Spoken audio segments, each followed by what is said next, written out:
First tonight, your local election headquarters has primary day team coverage. There's a couple hours left to cast ballots or drop off mail ballots for Congressional District 1. 11 Democrats and 2 Republicans are vying for a chance to move on to the special election in November. Tim White is standing by with a look at turnout. First 12 News reporter Sheena Losciuto joins us now live with an update on the candidates. Well, we are live in Providence right now at a polling location. You can see those signs up behind me. Things are picking up over here, and a lot of the candidates themselves have noted the nicer but hot weather today, hoping it helps get people to the polls.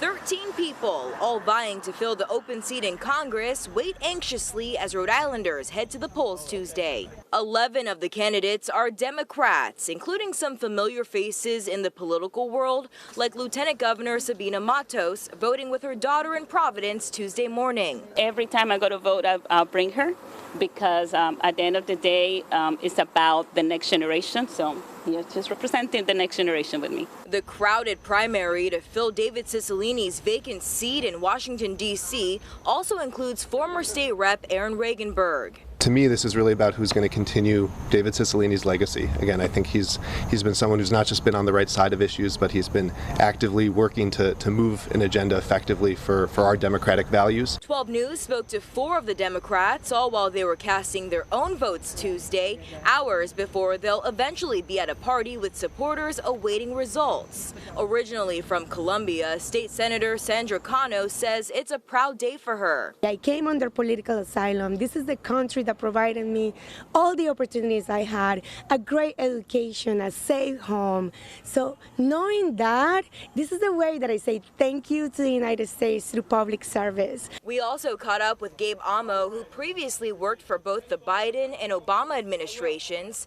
He tells voters his experience sets him apart. But we also need to make sure we have a congressperson who can do the work of bringing home the resources. Go out and vote. Voting is important. It's a special election, and please do so by 8 p.m. tonight. 2 Republicans are also on the ballot. Political newcomer and Marine Corps veteran Gary Leonard and Terry Flynn, who describes herself as a small business owner. She also previously served on the Middletown Town Council. 1 Republican and 1 Democrat will move on, and voters will have the choice between the 2 in November. Now, if you already voted, you may have noticed Democrat Don Carlson's name was still on the ballot. However, as we've reported, he suspended his campaign and is no longer in the race. Reporting live in Providence, I'm Sheena Losciuto, 12 News. And with so many candidates on the ballot today, turnout will be a key factor in who wins tonight. Tim White continues our team coverage live from the polling place at Temple Bethel in Providence. Tim?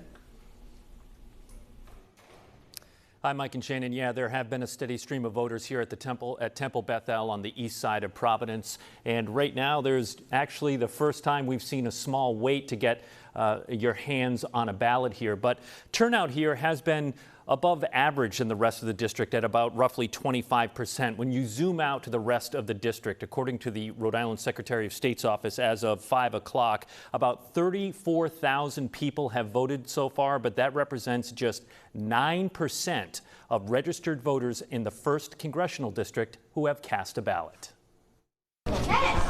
As with most special elections, turnout in this primary for Congress in Rhode Island's 1st district is expected to be low, which means each vote cast comes with more weight. This election, with somebody potentially getting, as little as maybe 15% of the vote and still winning, is just an abomination. It's not the way it's supposed to work.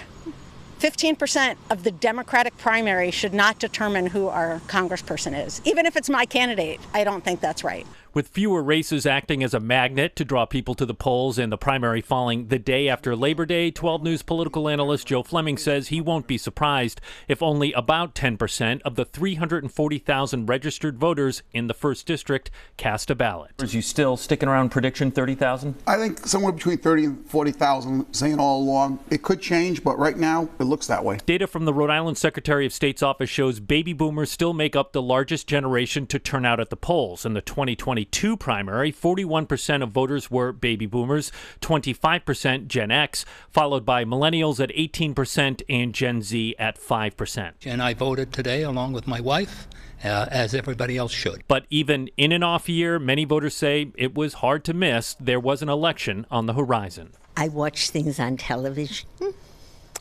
and we got more than enough flyers coming to the House.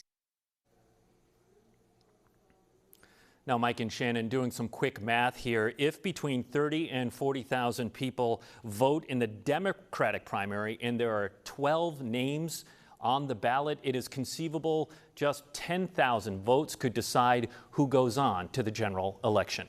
Live in Providence, Tim White, 12 News.